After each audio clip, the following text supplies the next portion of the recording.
Hey, this is David with the Shepherd School, and today what we're going to do is we're going to make some homemade meatloaf.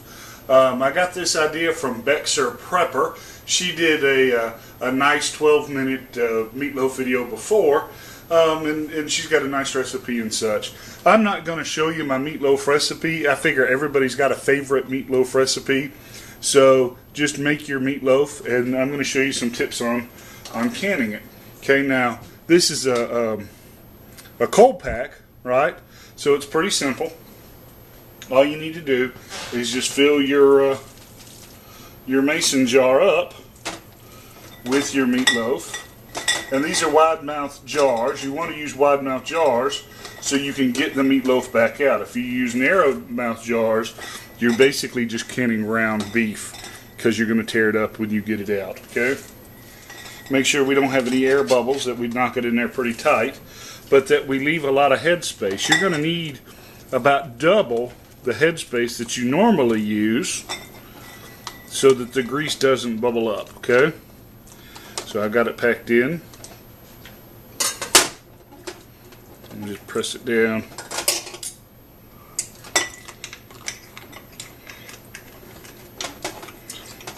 Use my knife to get rid of the air bubbles. Okay.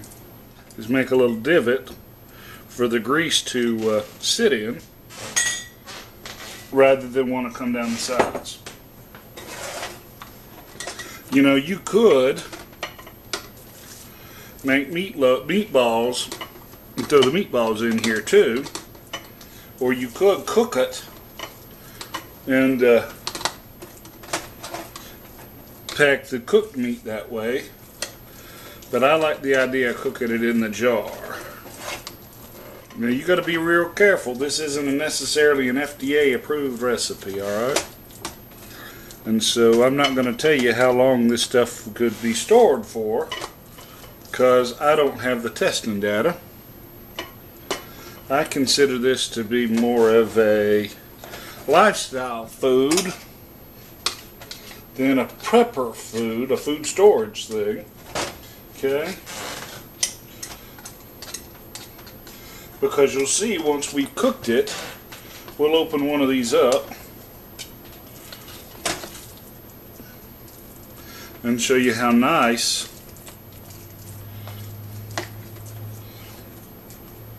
the slices are off of this.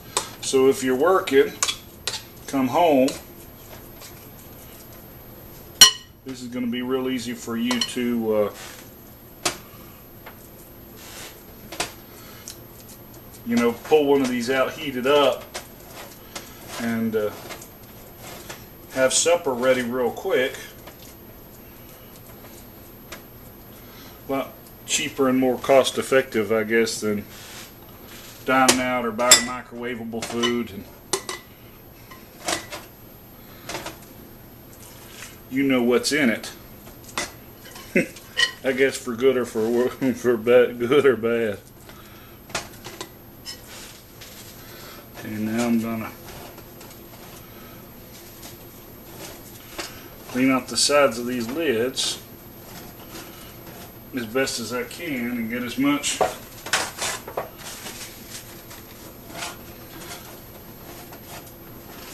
grease and such off as I can.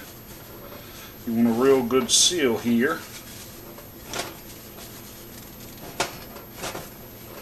That's what I tried to use that canning funnel for. By the way, in my last class, I had some guys ask me about my hot dogs, canned hot dogs, how they came out. And because of the kind I used, I think, more than the procedures, but I was using Polish sausage, very cheap Polish sausage instead of regular hot dogs. They kind of got overcooked, dried out, and did not taste very good. They're not bad, I mean, as far as from a bacteria food safety standpoint, but from a I want to eat these, they didn't turn out good. I will tell you though, the dog liked them.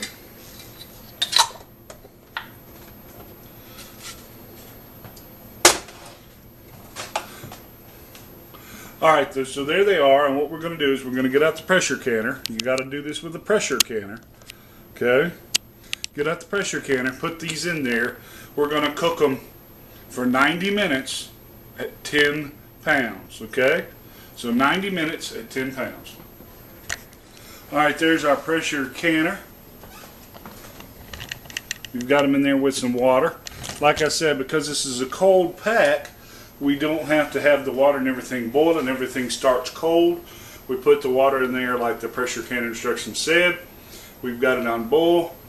When it boils, we put the lid on there, let it get up to, let the steam come out, put the weight on there, and then let it cook for 90 minutes at 10 pounds. Okay? Because this is raw meat, ground meat, you want to be real careful to make sure that you cook it exactly like you're supposed to. If it goes down to 9 pounds or 9.5 pounds during the cooking process, you're supposed to start the time over.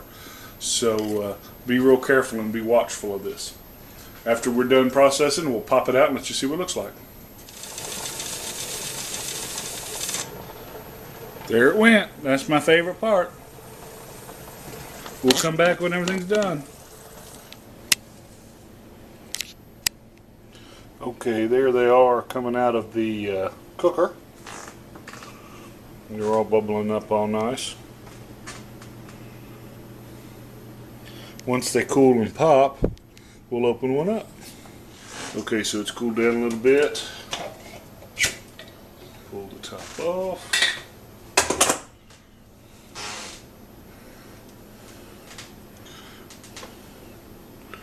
Pour off a little of the grease.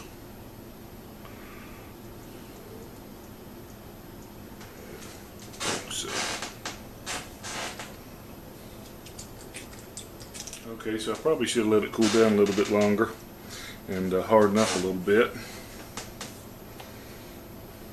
I don't know, it tastes pretty good. Aside from the difficulty of getting it out the jar, of course it's still pretty hot. I think it's pretty good old project. So, till next time, you can always catch us online, www.tandgun.com.